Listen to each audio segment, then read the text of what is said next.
Welcome to Basic Brewing Radio for Thursday, September 26th, 2013. I'm James Spencer. Here at Basic Brewing Radio, we're all about home brewing.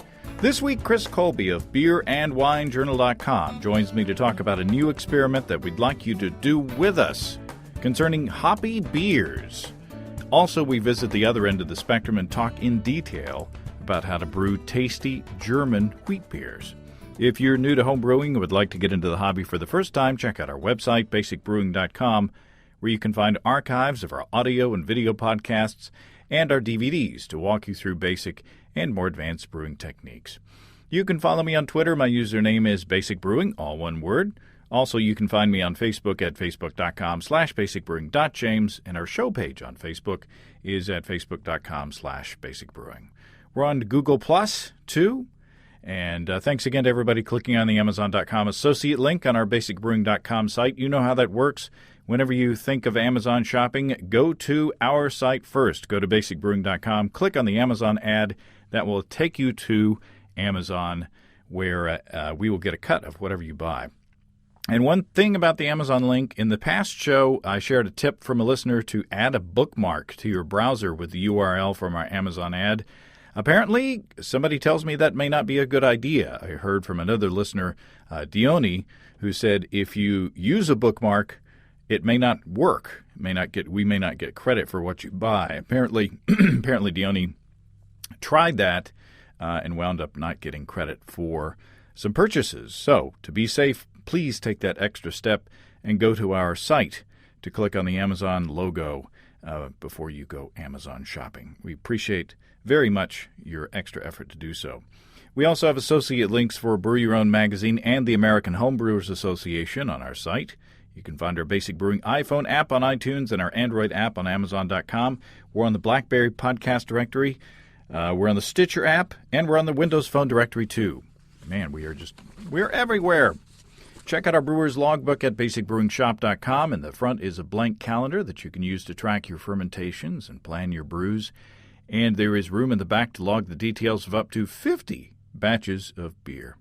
If you want to put a tip in our tip jar, some coinage in our guitar case, you can go to basicbrewing.com/support. Thanks to everybody who has done so already. Protect your precious beer with one of our growler bags. Check those out at basicbrewingshop.com. Well, Chris and I have a lot to talk about, so let's just get right to it. Chris Colby, welcome back to Basic Brewing Radio. Hey, James. Thanks for having me on the show. Chris Colby of beerandwinejournal.com. We are going to talk about two things today. First of all, we're going to get back into the experimental mode. It's brewing season. People need to be brewing. People need to be thinking. People need to be finding out new things and helping us find out new things. So we've come up with an experiment that we're going to do. And we're also going to enlist your help out there in podcast land to cooperate with us. And this is the first time we're going to do something like this on the beerandwinejournal.com site. What are we going to do? What do we got in mind? Well, we thought we'd kick off with something that's actually pretty simple, but also I think fairly interesting and topical. And on people's minds right now.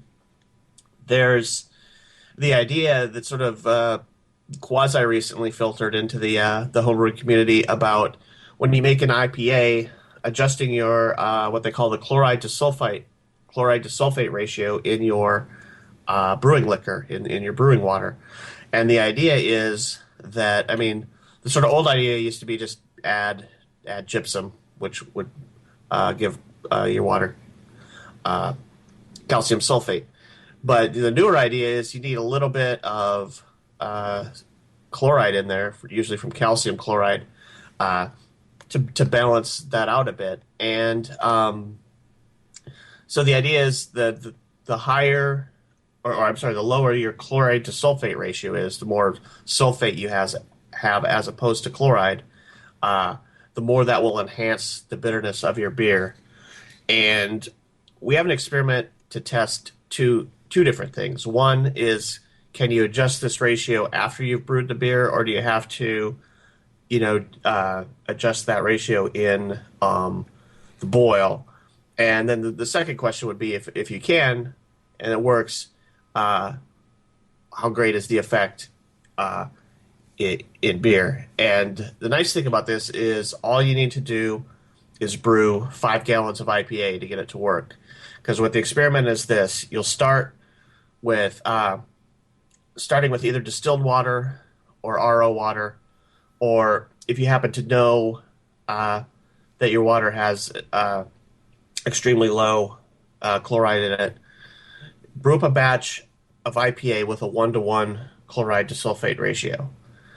So that would put it in the balanced spectrum of what they say the chloride to sulfate ratio does.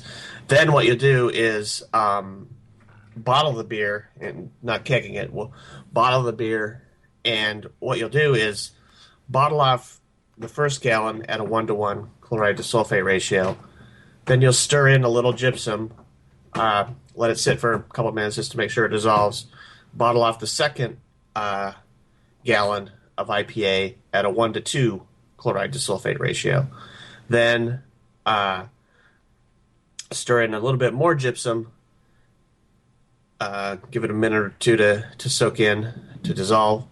Bottle of the third gallon at a 1-to-3, and repeat that 1-to-4, 1-to-5, so that you'll have 5 different sets of IPA ranging from a 1-to-1 chloride to sulfate ratio to 1-to-5.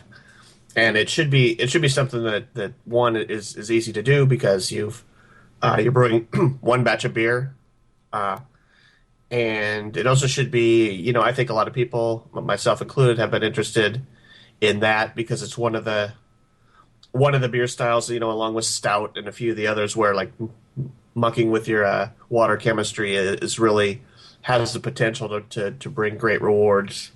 Whereas sort of middle of the road amber ales, you've got quite a lot of leeway in how your water chemistry works out, and you can still brew good beers. And anyway, I just think it'll be fun. And you're going to put the details on the procedure and a recipe, a sample recipe. I'm sure everybody's got their own IPA recipe, but I think that it would be cool if both of us could brew kind of the same recipe or something pretty similar. But you'll put both of those in a post on beerandwinejournal.com? Right. Those will be up today. Today being, we're posting this on Wednesday. So I'll either put it up Wednesday. Yeah, okay. Wednesday morning it'll be there. It's hard working in the future. Yeah. So, I'm excited about that. I need to brew a pale ale, and, it'd be fun to get back into the experimental things. Been brewing a lot lately, or more than certainly I have in the past few months. So it's good. It feels good to dust the cobwebs and dust off the brewing equipment and get it working again. Definitely. And we've also we set a deadline for this experiment of Halloween. Yeah. Easy to remember. So it's about 6 weeks, so that you should have plenty of time to brew up a hoppy pale ale and play with the chemicals a little bit, and we'll see what happens. Do you have any predictions, or are you just going into it with an open mind? Yeah, I don't know. I've read about the chloride to sulfate ratio, but no one has ever. I've never read an explanation of why exactly it's happening. If it's some reaction in the boil that's interacting with the hops to, extract more, or a different set of like alpha acids or other resins in the hops, or if it's just something that is something that influences how your tongue interacts. So I'm not going to give any predictions. I'm just going to. And is this coming out of a formal? This theory of the ratio, is it coming out of formal publications, or is this just sort of bread? It originated in the actual scientific brewing literature somewhere. I can't off the top of my head and remember where, but yeah, it's an idea that trickled down from professional brewing, commercial brewing. Okay, let's switch gears from hoppy beers to certainly just as flavorful in other ways are the German wheat beers. You are currently wrapping up, I guess, a series on German wheat beers, and I, thanks to Kyle Clark, who he and his family from Wisconsin came down a few weeks ago. We did a little beer trade while he was in town, and he gave me several beers from Wisconsin, and one that certainly fits in this category is from Lakefront Brewery. It's called Wisconsinite Summer Weissbier. Is it Weissbier or Weissbier? I think the German pronunciation is Weissbier. Okay, well, we'll be appropriate. Wisconsinite Summer Weissbier, and I didn't even I opened it and I drank it, thinking that a Weiss beer would be, a wheat beer can be anything, but this, man, it was full of banana and clove, and especially clove. And I was surprised. I tasted it and I said, this is a spiced beer. And I looked on the website, and there's no mention of spice whatsoever. It does say if it's not from Wisconsin, it's not in this beer. Apparently, everything came from Wisconsin. The yeast is a strain that's been bred in Wisconsin. Malt, hops, wheat, water, all of it. So that's a good example of the style if you're in Wisconsin. So, yeah, it's a style that is all about the spiciness and the fruitiness, but there's no spice or fruit in it. Yeah, the spice character and the fruit character, which is the spice character is frequently described as clove. It's a phenolic sort of flavor, and the most prominent of the fruity characters is banana, although in some cases you additionally get bubblegum and some other things. But yeah, it's a beer that, like many Belgians, the spiciness comes from the yeast. So let's start in the beginning. Let's talk about water. How are we going to treat our water? Or do we need any water treatment for a nice German wheat beer? The interesting thing, in Eric Warner's book on wheat beers, he mentions that they're brewed from almost any starting water. They've got there are breweries there that have very, very soft water, and there's breweries there that have very, very hard water with a lot of alkalinity. So it, unlike some other styles that we've talked about recently, this one really doesn't have really tight water requirements. All you really need to do is adjust the mash pH to get it within the normal range. And so you can and you can do that in a couple ways. You can just add calcium in the form of either gypsum or calcium chloride, or a mixture of both. You can directly acidify the mash if you've got some food grade phosphoric acid or lactic acid. A more traditional German way would be to substitute some of your Pilsner malt in the beer with acidulated malt. This is malt that has a very high concentration of lactic acid bacteria on the outside of it. And so really, yeah, your water chemistry isn't the key to success here. All you need to do is get the mash pH to fall somewhere within the normal range, and you're doing good. And I would assume that being wheat beer, there'd be wheat in the wheat in the grain bill. That's a very good assumption. Yeah, the grist for a wheat beer is usually, or is almost always, simply a pale malt, usually Pilsner, pale barley malt, and wheat malt. There's usually, there are certainly exceptions. There's a lot of wheat beers brewed in Germany and elsewhere, but the sort of classic formulation is just barley malt and wheat malt. And the wheat malt is usually, or at least the sort of classic Munich area formulation is 70% wheat and 30% barley. But by German law, the their only constriction on it is that it has to be 50% or more wheat. So they sort of run the gamut from 50% wheat up to well, I'm sure there's probably examples over 70% wheat, but that's kind of the classic. But you say in one of the articles that it's a misperception that the wheat is, or the amount of wheat is proportional to the amount of spiciness or fruitiness in the finished beer. Yeah, the combination of having a high percentage of wheat that you don't see in a lot of other beers, along with the aroma characteristics that you don't see in other beers, has led some people to speculate that the more wheat you put in it, the more wheat beery it gets, and that's not really true.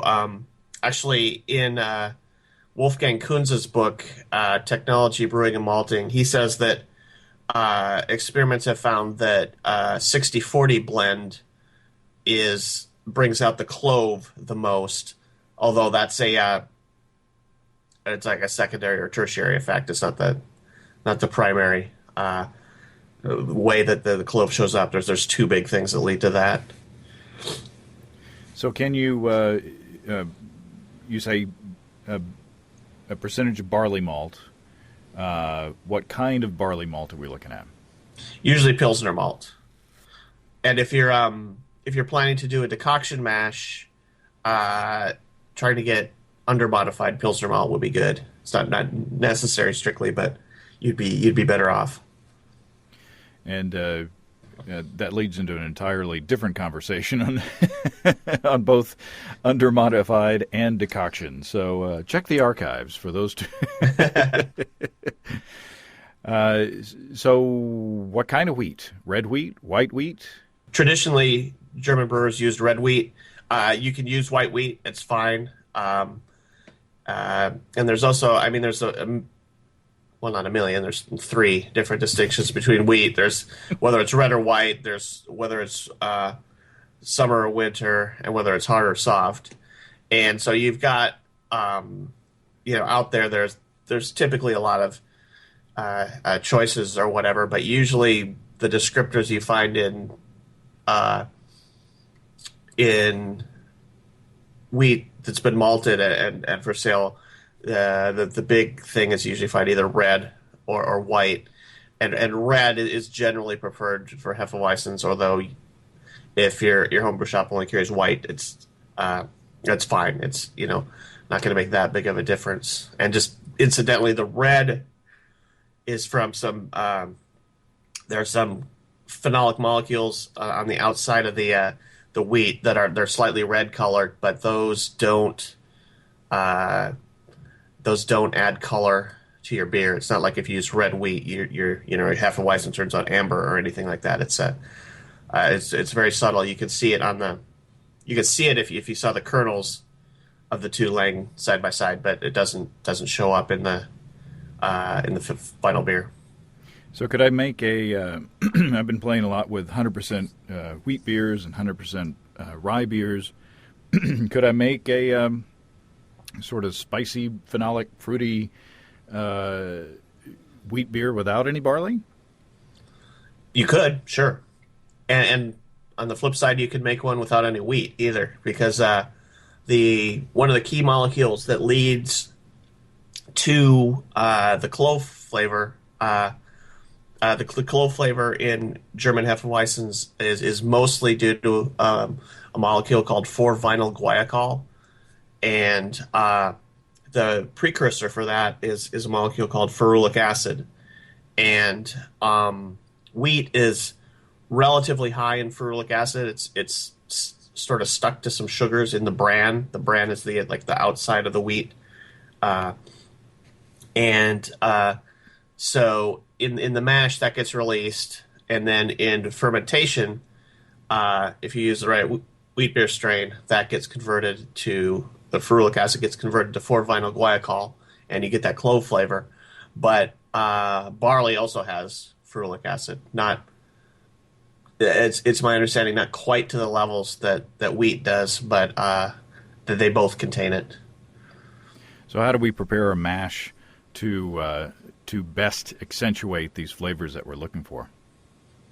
Yeah, well, it's interesting. You can do just a single infusion mash at normal temperatures if you want to. That'll work fine. You use the right yeast, and you'll get a wheat beer tasting beer. But if you really, if you want to go out of your way and accentuate the clove aspect of it, you can do something called a ferulic acid rest, which is a rest within about a degree Celsius of 44 Celsius, which is 111 Fahrenheit. So within a couple degrees of 111 Fahrenheit.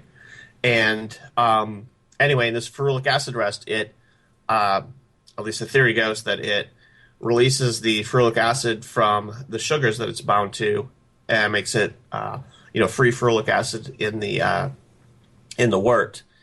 And so if you want to do a ferulic acid rest, you have a couple options. You can do, especially if you have a heatable mash tun, you can simply do a heated step mash. Mm-hmm. Just mash in low about 10 minutes for the ferulic acid rest. Then you can heat it up to what would traditionally be called the protein rest. Rest there for however long you want. It differs, and it's really not going to matter as much as you think. But a rule of thumb. Yeah, I mean, it will a little bit because it's a wheat beer, but I mean, these days most of the protein modification is taking place at the maltster. So, like doing if it was a pure barley beer, the protein rest doesn't do, so what it sort of used to do on the more under modified malts of the time. And so anyway, then you heat it up to saccharification range, let it convert the starches to sugar, and then finally, especially since you're dealing with a wheat beer, do yourself a favor and heat it up to the mash out levels, so you makes your lautering a little easier. Wheat beers have sort of they've got a reputation as being hard to lauter, but really if you just do a mash out and you just don't rush the wort collection, in practice it's not that big of a deal, and if you're really worried about it, there's always stirring in a few rice hulls, but generally, if you do the mash out and you just don't try to run off the wort like super fast, you'll have the 30% barleys will contribute enough husks to the grain bed to work. Or if you're really worried, you can do brew in a bag. Yeah, you could try that. So we've collected our wort. Is there anything much different in the boil of a German wheat beer than other beers? Boil, not really. Pretty standard. One thing though, given that barley is huskless, there are fewer tannins, and also the low hopping rate. There's sort of fewer tannins in a wheat wort than compared to a wort made with barley malt. And one of the among the goals in your boil is to precipitate, protein tannin complexes. So one thing, just to make sure that you've done all you can, if you have the time, it's a little bit better to boil a wheat wort for like 90 minutes versus 60. But again, it's the sort of thing that if you did the standard 60-minute boil, it's not that your wheat beer will be ruined. It's just might not work out as well. And also, given you expect some haze in the beer, so if you don't completely, if you don't completely sediment out those protein tannins, which contribute one kind of haze, it's not really going to hurt your beer to have a couple different kinds of haze in it versus one here, because you're not going to know. So you said that I think you accidentally said barley was huskless. It's wheat that's huskless. Wheat, yeah. Which reminds me, we kind of skipped the step of milling. It's more difficult if you've got a hand crank mill like I do. You'll discover that milling wheat is a bit harder than milling malted barley. Yeah, if you ever dealt with either barley or wheat seeds, they're like super rock hard, the actual grain. When you malt it, it softens it up, but uh, wheat malt is just significantly harder than barley malt. And yeah, hand cranking it gets to be, it's a good exercise. It's a good workout. Um, and a lot of people, when they brew a wheat beer, the wheat malt is typically larger too. Each kernel is a little bit plumper than barley kernels, and so a lot of people will mill the two different malts separately. They'll go through, mill the barley malt as you normally would, and then adjust the mill and redo the wheat malt. And it's kind of funny because different brewers approach it differently. Some people tighten up the mill gap to really crush the wheat into a very fine. Other people, I guess, for lautering purposes, actually, and because the kernels are bigger, actually widen the mill gap a little bit and crush a little bit more with lautering in mind. But generally, my sort of rule of thumb is, because this makes it really simple, is just run through the barley malt, and then just run through a little bit of wheat malt and adjust the gap just so that the crush looks about the same. It looks like you're getting the same amount of big pieces versus little pieces, and flour and stuff. And if you do that, you're usually good. You've charted a good course between extract efficiency and lauterability. Assuming you're not crushing your barley malt into dust. So let's skip back to in a nonlinear fashion to the end of the boil. We chill down. So what target temperature, what target pitching temperature are we looking at? You generally want to start low. A lot of homebrewers will sort of ferment wheat beer in the range that a typical English ale is fermented at, but you really sort of would be better off dropping that down a little bit. In Warner's book, he mentions there's a German rule of thumb, is that if you add up the temperature that the yeast was pitched at and the fermentation temperature, it should equal 30. So if you're going to ferment at and that's 30 degrees Celsius. And incidentally, if you're doing that, you need to do that all in Celsius, because if you add it up in Fahrenheit and then convert to Celsius later, it doesn't work. But yeah, anyway, so let me click on that. So I've got a little thermometer thingy here in front of me. So 10 degrees Celsius would be about 50 degrees Fahrenheit. Yep. And then, so if you pitched for ease of mathematics, if you pitched at that temperature, and then fermented at 20 degrees Celsius, which would be around 68 Fahrenheit, then that would be correct. So that's a pretty big swing. Yeah, hang on one second. Let me click up this, because Warner gives what the classic one is. Okay, they mentioned beer pitched at 54, which is sort of mid lager temperature, and then fermented at 64. And 54 Fahrenheit is 12 degrees C, and 64 Fahrenheit is 18 degrees C. So that would be one. And I know a lot of homebrewers probably, their ability to cool the wort all the way down to 54 might be lost. And in that case, I would say just if you could just get it down, to the mid 60s and hold it there during fermentation, you're probably in good shape. If you can go that extra step and pitch lower and have the fermentation rise up, that's pretty good. And even if you let the fermentation, even if the best you can do is hold it at say 68, which is 20 degrees C, all is not lost. You might have more banana, although you can decrease that by increasing your pitching rate. And one of the main ideas, if not the main idea, in conducting a wheat beer fermentation is that as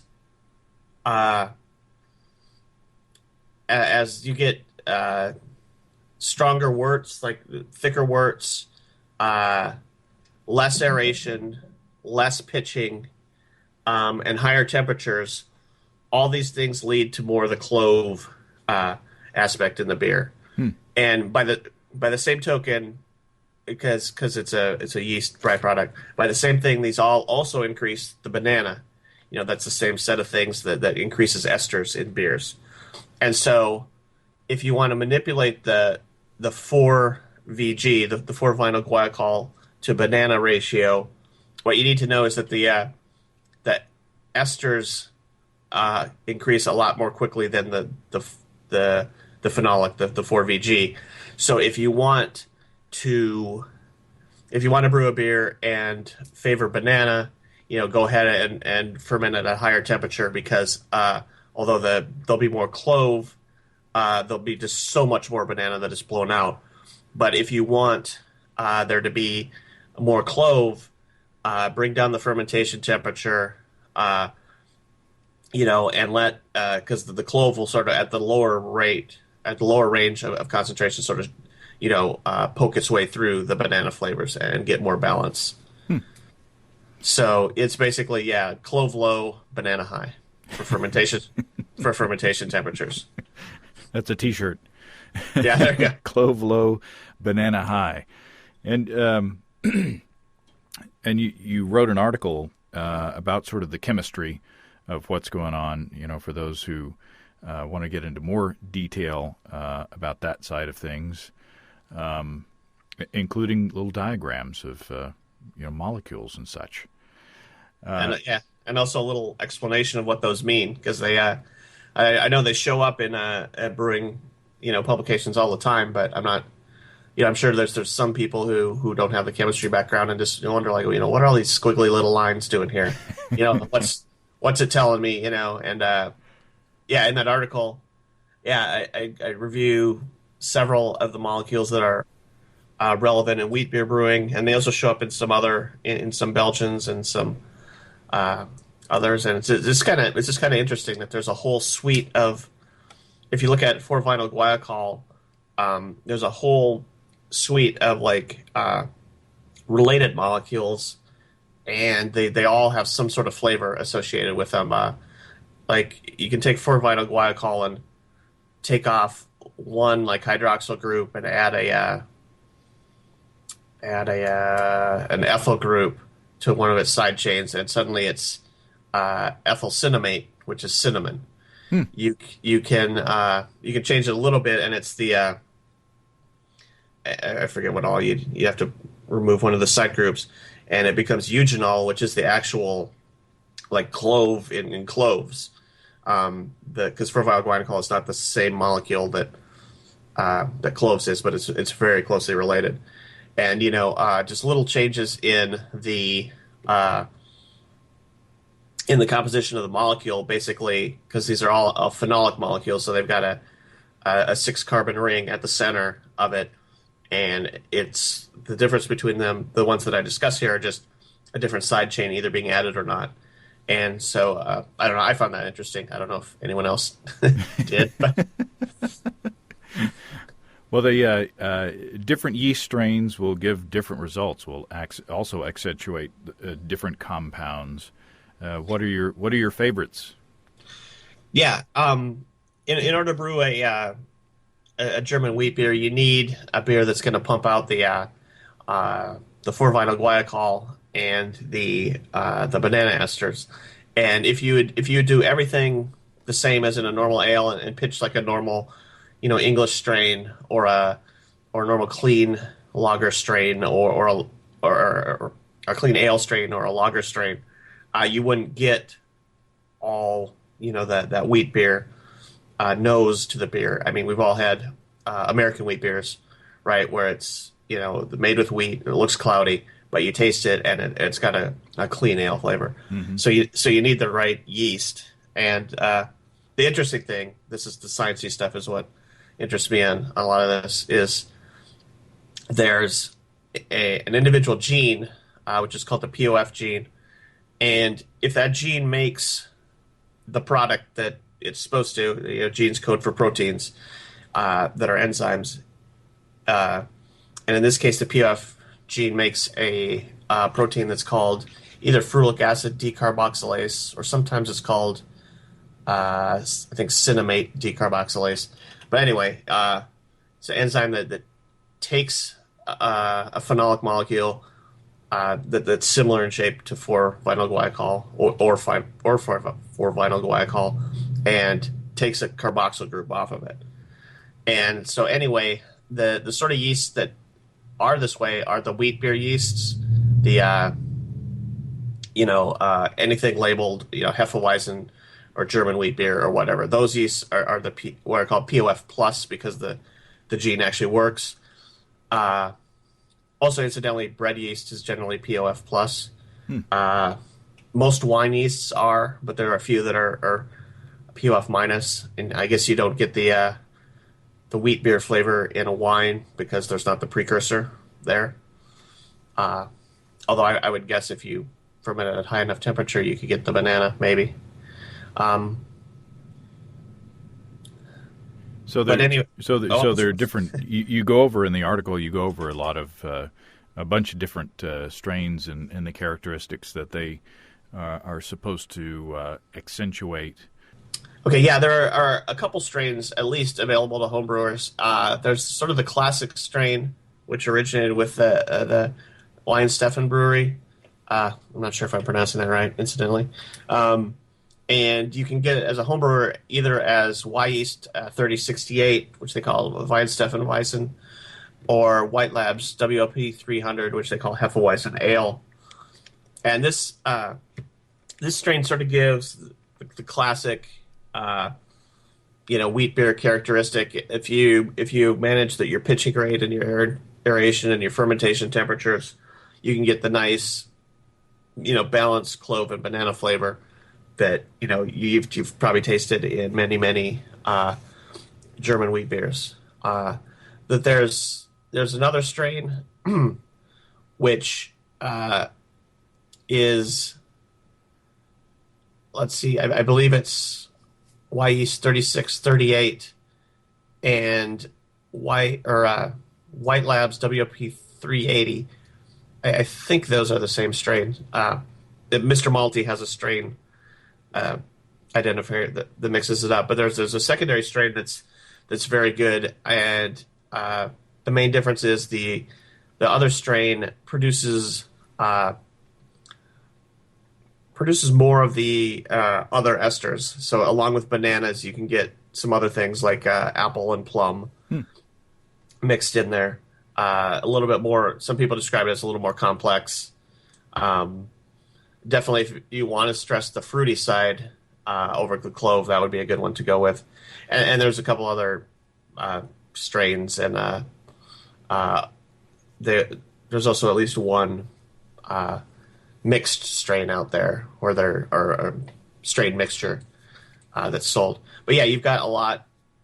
You've got at least a fair amount of wheat yeasts to experiment with, and given that the yeast exerts such an influence on the way the beer turns out, brewing one of these is really a good candidate for a split batch. I mean, if you're normally a 5-gallon brewer and you can scale up to 10 gallons and make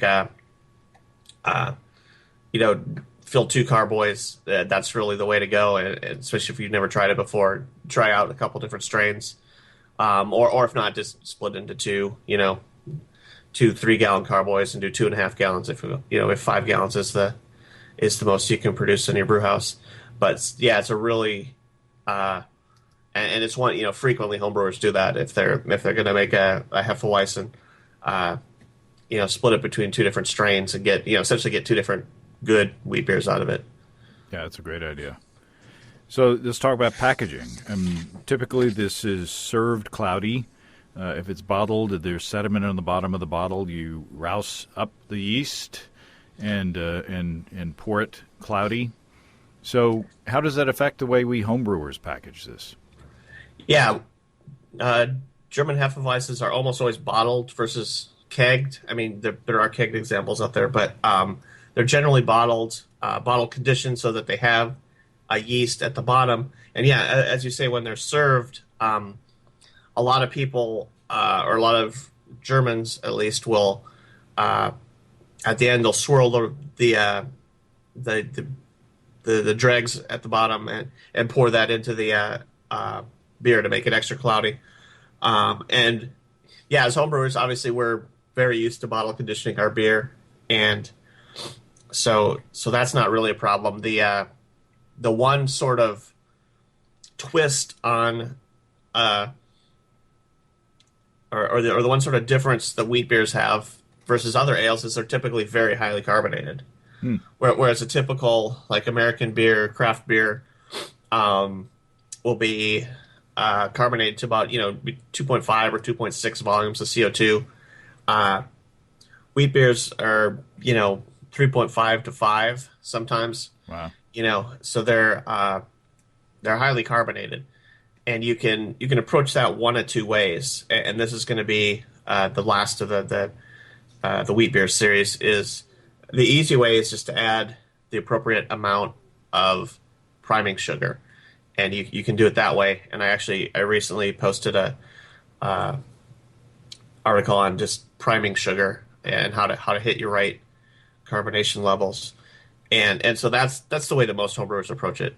But the way that the Germans do it is they'll depending on the brewery, they'll either retain some wheat beer wort, or I mean, if they're a working brewery, they're generating new wheat beer wort every day. A few actually generate a wort that's different from their normal wheat beer. But anyway, they take wheat beer wort, inoculate it with lager yeast. Usually, there are some exceptions.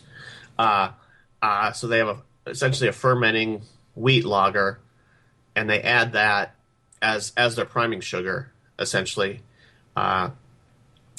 Mix that in and bottle it, and then store the bottles somewhat warm.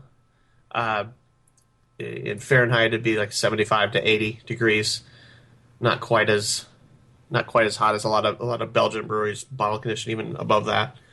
But they'll add the Speza, which is what they call the fermenting lager beer, and that's essentially their priming sugar. And you can do that, and I'll explain how to do that.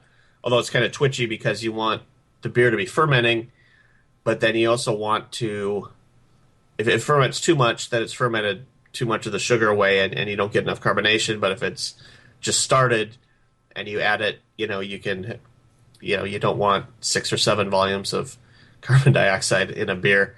Not unless you're unless the bottles are very far away from you. And so it can be a little bit twitchy, and also given that homebrewers, you either have to save the wort from brew day, and that's an extra step, or brew another wheat beer that day.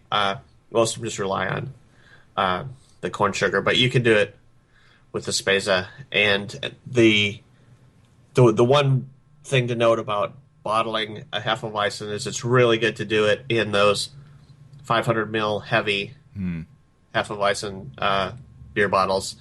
If you do it in a lot of the replaceable or recyclable thin sort of 12-ounce glass bottles, you run the risk of having one shatter, and then if they're sitting next to each other, you have a risk of several of them shattering. So if there's yeast in the bottle of a commercial example, can you culture up that yeast, and can you be guaranteed that yeast is the actual Hefeweizen yeast? Well, you're actually more guaranteed that it's the lager strain from the Speza than from the ale fermentation. It would be a mix of the two, but yeah, generally if you culture beer yeast from a Hefeweizen, it's going to be mostly lager yeast, which is not what you want. There are some exceptions. The Schneider Brewery reputedly they only use one strain, both for bottling and for fermentation. So you can try it with Schneider Weiss, and beyond that, I'm not sure. I just know that the general rule that most breweries use lager yeast rather than the fermentation yeast for bottling. I guess one trick that you could do, or one test that you could do, would be to culture up a very small starter from the dregs of a bottle, and if it does smell and taste like you would expect, then you probably have the real thing. Otherwise, if it's too clean, you probably should toss that and buy some. Yeah, if it was lager yeast, if you cultured some, fermented it out at like say, 58 or something, that would be low enough that if it was a plain lager yeast, it would ferment out very clean. But if it was a wheat yeast, it would, you'd get some clove coming out of that. Well, very good. This is a fun thing. This would be a fun thing to do, with my series of fairly low gravity, all wheat and some barley, or not barley, but rye beers, to make some interesting session-y beers as well. Yeah, and the chemistry article got me thinking about a couple things. And one of them is that there's another molecule that's very similar to ferulic acid that's called p-cumaric acid, and it's also found in wheat, and that gets turned into 4-vinyl phenol, which is very similar to 4-vinyl guaiacol. In fact, that the enzyme that converts ferulic acid to 4-vinyl guaiacol is the same enzyme that converts p-cumaric acid to 4-vinyl phenol. And anyway, cumaric acid is found in honey. So it'd be interesting to see if you fermented a mead with a wheat yeast, would you get that something similar to that classic wheat beer nose in the mead, or would it be totally different because it's not 4-vinyl guaiacol, it's 4-vinyl phenol. So and also like another one of those molecules. There's a cinnamon one, but there's similar molecules that turn into vanillin, which is the main product or the main constituent of the essential oil of vanilla.